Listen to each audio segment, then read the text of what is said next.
Well, we had a taste of fall just a few days ago. Well, we're starting to inch our way northward temperature-wise, and it's going to get even hotter before it gets cooler out there. And this next cool down that's coming won't be anything like the fall-like cool down we had just 2 to 3 days ago. Hotter tomorrow with widespread 90s, not just in Pocatello, but all over the Snake River Plain. And we're looking at a hot midweek, a windy Wednesday, so wouldn't be surprised if we have higher than usual fire danger because of the heat and the wind in the forecast for Wednesday. So be watching possibly for a red flag warning. And then a slight cooling trend kicks in on Thursday. We'll spend a few days in the upper 80s. Yeah, I mean, we were in the upper 70s for that fall-like cool down we just had. So, yeah, at least we're going down, take a little bit of a break from the heat for a couple of days at least. Storm tracker, satellite radar, giant H, that represents center of high pressure in the upper level of the atmosphere. Basically, it's steering all the storms away from Idaho, and they get pushed all the way into the northern plains. A few clouds get caught around that high pressure system, but as it continues to push inland a little bit, temperatures will continue to rise for the next day or two at least. So 59 is what we're looking at for a Monday night low in Pocatello under a clear sky.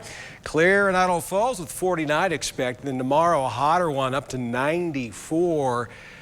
8 degrees warmer than it was today. A little bit of a breeze out there in the afternoon, and we'll call it mostly sunny. It'll also be mostly sunny for your Tuesday in Pocatello with a high of 96 degrees. So temperatures on their way up to heat up. We're looking at west winds 5 to 15. Not a lot in the wind department to help us out there, at least not tomorrow. Tuesday's high temperature map. Warmest temperature on this map goes to Pocatello and Twin Falls, both hitting 96. We got highs in the 80s and 90s in the Central Mountains. Stanley, wow. Warm day for them with a high of 86. Speaking of a warm day, a toasty, very hot day in Boise. 102 will be their high tomorrow, along with Pendleton, Oregon, downtown, 102 degrees. We got 98 in Elko, and no showers, no thunderstorms, high and dry and hot. With 90 as far north as Great Falls, Montana, 92. Even Seattle will top out at 91. They're under a heat advisory. It's so hot there.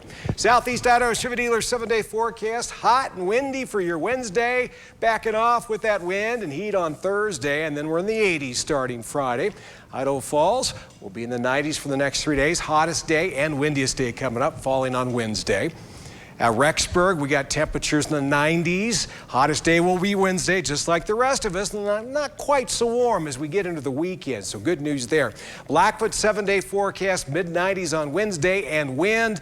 And then temperatures not quite so toasty for your Thursday, Friday. Teton area, it still looks pretty dry, although we'll have some clouds around to help us out in the shade department. Central Mountains, we're in the hot 90s starting tomorrow and the next couple of days.